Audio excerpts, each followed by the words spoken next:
So what's the main room in your house that you would invite people into? What's the biggest room? Is it one with a lot of light in it? Is it filled with uplifting, inspiring thoughts? Or is there a room that's not so bright? That's the room we want to eliminate, or rooms like that. So let's say you've been living in one of these rooms for a long time, by yourself. And you are quite comfortable because you've gotten real used to living in your own light. Anybody like that? You just become so comfortable just being by yourself in your own little world. And you are not sure if you want your light to mingle with anyone else's light. Have you had moments like that? Where you become so comfortable with your own light, your own world, that you're not sure if you want somebody else to share it with you. So you keep your light to yourself a lot. Is there any negative consequences to spending a lot of time alone? Does it lead to loneliness? Now, as I share about loneliness, I want you to make sure that we understand there's a difference between being alone and loneliness. Okay, two separate entities. Okay, they do not relate to each other. You can live alone and never feel a moment or very little loneliness. You can be in a family of 15 and feel loneliness consistently. You can be in a crowd of 50,000 and feel lonely. So we want to look at the effects of loneliness. And here's how you may know if you have moments of loneliness. You're alone and you don't feel you have a choice not to be alone.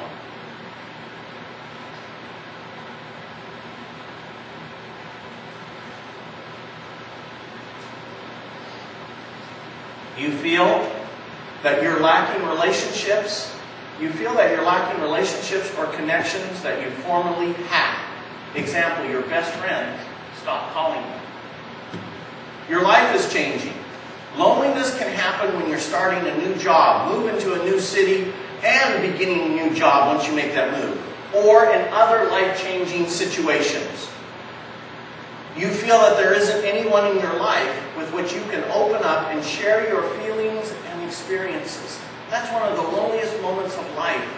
I cannot emphasize enough how many couples I have counseled with in the last 20 plus years, and those of you that are counselors also in the room can perhaps identify and agree with this, that one of the toughest things about being in a partnership, in a relationship, in an intimate, committed relationship, marriage with another, is that we don't feel we can share our true feelings and our true experiences with that person without being shamed, judged, put down, or not believed in, or not trusted. Even if it's just the mundane stuff, like we want to share with a partner, like, this is what I did at school, or at work, or out with my friends today. And we just want to share that stuff. And finally, how we may know that we feel loneliness at times is you feel as though you're unacceptable, unlovable, and not even worthwhile to talk to. That's lonely. When we carry that image inside of us. That's a heavy, dark room.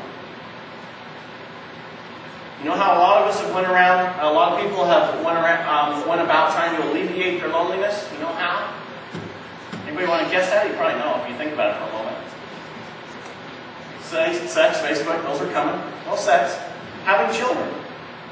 You know that people believe that having a child will alleviate that feeling of loneliness.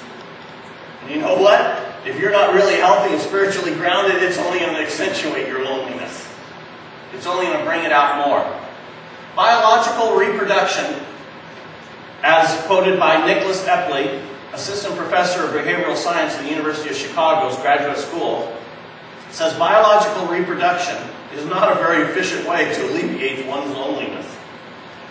But you can make up people when you're motivated to do so. And what he says about that, he says, when people lack a sense of connection with other people, they are more likely to see their pets, gadgets, or gods as human-like. How many of you have ever been around, I hope that we're not referring to too many in here, that they see their phone as their best friend? They have a more intimate relationship with this little thing or this little plastic box we call a computer than they do with another person. In Epley's experiments, he showed that the lonelier a person was, the more likely they were to believe in supernatural and fantasy entities, such as angels and fairies. They were also more likely to attribute human characteristics to their pets, such as thoughtfulness and compassion. This effect seems to be specific to feelings of loneliness, not just any negative state. For example, fear did not produce similar patterns of results. Loneliness is both painful to experience and potentially deadly. Listen to this part. This is scientific research. It's actually a greater risk for morbidity or mortality than cigarette smoking is. Being lonely is a bad thing for you, the professor says. It's helpful to be aware that there are misconceptions about loneliness, however. For example, people suffering from loneliness may believe that it's a sign of weakness or spiritual immaturity. It is not that at all. It's a lot of times we want to beat ourselves up because we do feel lonely, or we want to be on ourselves. And we think, oh God, I'm not getting it, I'm not growing, I'm not praying right, I'm not meditating, I'm not reading the right books, and for sure I'm not hanging out at the right place. Or I don't have the right set of friends on Facebook. It's not that at all. It's only when we feel that way and that there's something wrong with us that we believe we are lonely. We start to believe that there's something wrong with us. And when we believe that there is something wrong with it, it's then that we walk down that pathway to the desert. There is nothing wrong with any of you. Just because 2 or 3 people have said, "Yeah, you're kind of weird." You know how much of our own self-esteem and self-worth we base on just a few other people's perception out there of us at one time or another, and probably we're not even hanging out with them right now.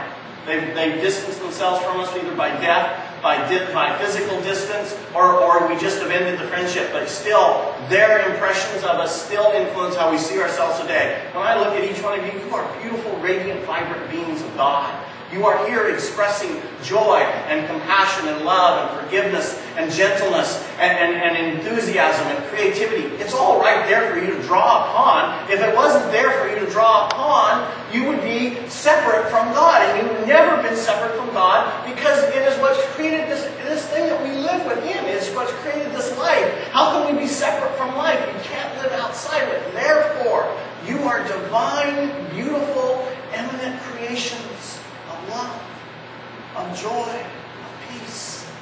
And it's just there waiting for you to share, to give, not to separate from. And one of the greatest ways that we separate from is believing that we're not worth it, not valuable, and that we're alone in our beliefs that there's something wrong with us.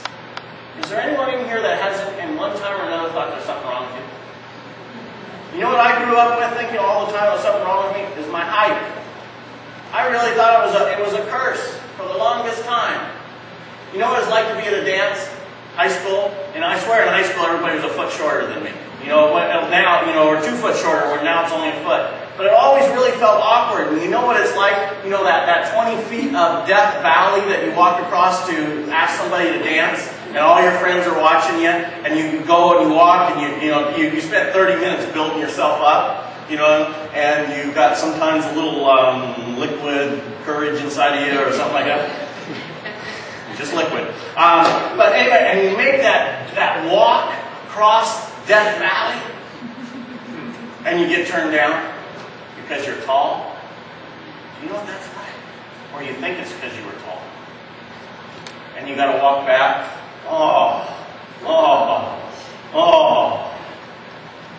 Lonely. How many of us have had those thoughts that there's something wrong? It's not fun. It's not fun.